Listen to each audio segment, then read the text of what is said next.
नारद जी ने उमा से कहा, उमा हाँ, तेरे मन में कभी कोई भगवान सदाशिव से कुछ भी प्रश्न करने की, कोई किसी बात की जिज्ञासा नहीं होती? उमा ने हंसकर कहा, देवादिदेव महादेव कभी मुझसे कुछ छुपाता ही नहीं है, तो कभी कोई ऐसी बात हुई नहीं जो मुझे ना पता हो, इसलिए कुछ पूछने की जिज्ञासा भी नहीं रहती। नारद जी ने कहा, अच्छा सब बात बताई? हाँ बिल्कुल। अच्छा फिर तो ये भी बताया होगा कि भोले बाबा के गले में जो मुंडों की माला है, मुंड किसके हैं? अब जैसे ये बताया, उमा ने कहा, बस यही एक बात है जो नहीं बताई आज तक। भगवान शंकर समाधि में है और नारद जी महाराज आज उमा के मन में शंका का बीज उत्पन्न करके चले गए। और जब शंका का बीज उत्पन्न हो गया, नारद जी महाराज तो प्रणाम करके भोले बाबा को चले गए।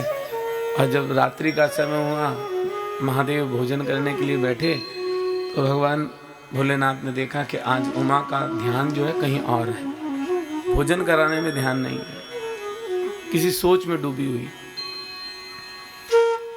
तो भगवान शंकर ने उमा से पूछा, उमा क्या बात है, आज तुम्हारा ध्यान भोजन कराने में नहीं है? उमा ने कहा, महाराज अगर आपकी आज्ञा हो तो आपसे एक प्रश्न कर सकती हूँ, एक बात पूछ सकती हूँ? भगवान ने कहा, हमने तो आज तक तुझसे कोई बात छुपाई नहीं है, फिर भी अगर तेरे मन में कोई बात है तो बिल्कुल पूछ। उमा ने हाथ जोड़कर कहा, बस देवादिदेव आप मुझे कृपा करके इतना बता दीजिए कि जो मुंडों की माला है ना आपके गले में, मुंड किसके? अब भगवान शंकर ने जैसे ही सुना तो भगवान शंकर ने कहा, अभी समय नहीं है, अभी तो भोजन कर रहे हैं ना, फिर कभी समय मिलेगा तो पूरी कहानी सुनाएंगे।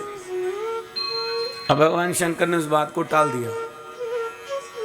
अब जब टाल दिया तो जिज्ञासा और बढ़ गई कि ऐसी क्या बात है जो मैंने पूछी और भगवान ने टाल दी।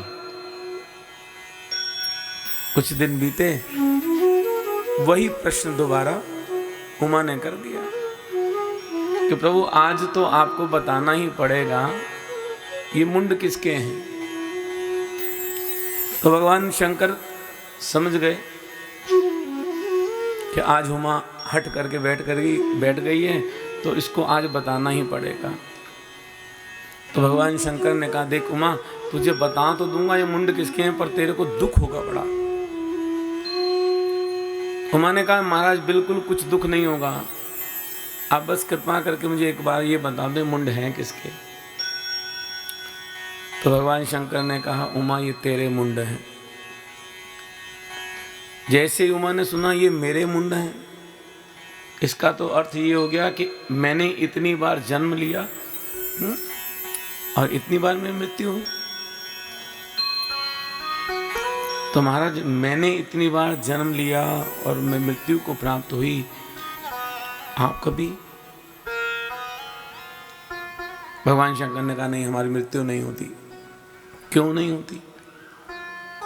हम अमर हैं। अब अमर क्यों हैं? तो भगवान शंकर ने कहा, हम अमर कथा का गान करते हैं। श्रीमद् भागवत कथा के एक गायक भगवान शिव भी हैं। हमने अमर कथा का पान कर रखा है, अमृत का पान कर रखा है, इसलिए हमारी मृत्यु नहीं होती। तो मैंने कहा, महाराज एक बात बताओ आप मुझे कि क्या बार बार जन्म लेना और जन्म लेकर के फिर मरना, ये काम मेरा ही है क्या? हा? और इतने जन्म लेने के बाद भी क्या मैं इस कथा को सुनने की अधिकारी नहीं बनी? क्या आप मुझे ये कथा नहीं सुनाओगे? भगवान शिव ने कहा, उमा तुम भी कथा सुनने के अधिकारी हो, मैं तुम्हें कथा सुनाऊंगा।